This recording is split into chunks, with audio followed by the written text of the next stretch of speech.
વાલેકુમ અસલામ. કાશપભાઈ તમે ઘણા સમયથી દેખાતા નહોતા. ભાઈ તમને ખબર જ નથી હું હજ પડવા ગયો તો. તમે કેટલી વાર હજ પડવા ગયા? હું તો જિંદગીમાં એક જ વાર ફર્જ છે.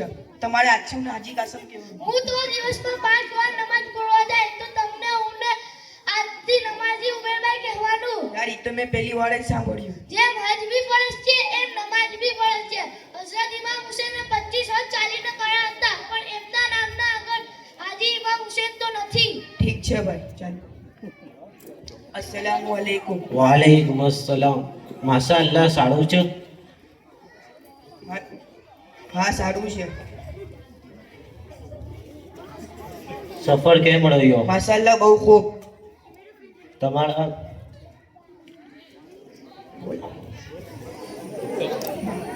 મારું ખાતું તો જો. હા ભાઈ કહો. તમારા પૈસા બાકી છે. મારા નામની આગળ હાજી સાહેબ લગાડી દેજો. હા ભાઈ લગાડી દીધું. તમે હાજી સાહેબ લીખાવા આવાય કે પૈસા દેવા આવાય? કેટલા રૂપિયા થયા? 1,20,000. ઓહો એટલા બધી? તો ગયા એને પેલા આખા ગામને ખડાવું 10 તેલના ડબ્બા 20 ચોખાના બાજકા 4 ખાન પછી તો પૈસા થાય જ ને.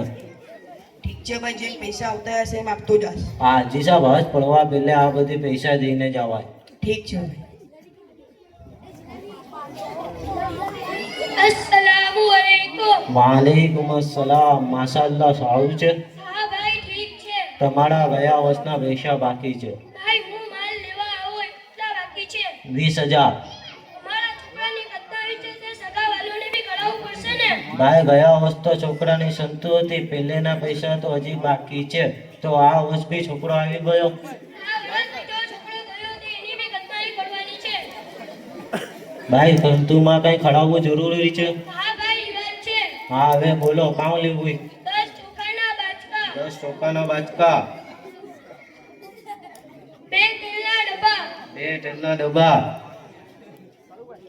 ભાઈ ઉગાડો.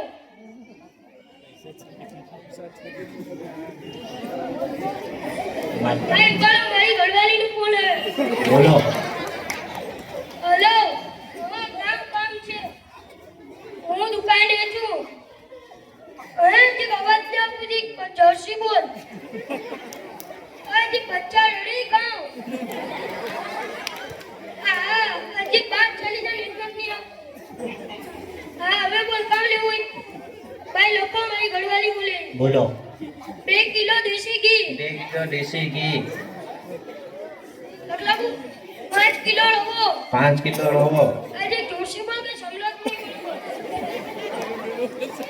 હા બોલ 1 કિલો બદામ પિસ્તા. 1 કિલો બદામ પિસ્તા. હા બોલો દીકરા સુનાઈ દીજે હવે કઈ ભૂલતી નહીં ને. ચાલ રાખું ફોન.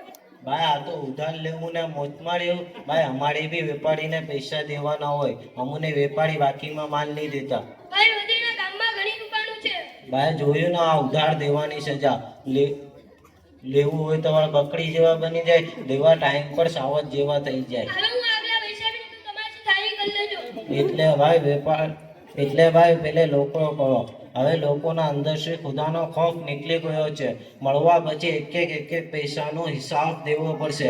આપણા નબી સલ્લલ્લાહુ અલૈહિ વસલ્લમના જમાનામાં આપણા નબી સલ્લલ્લાહુ અલૈહિ વસલ્લમ કરજદારને જનાજાની નમાઝ બી પઢાવતા નહોતા. આજ લોકોના દિલોમાંથી આ વાત નીકળી ગઈ છે કે કરજ એક બોજ છે. અલ્લાહ અમારી કરજની હિફાજત ફરમાવે. આમીન.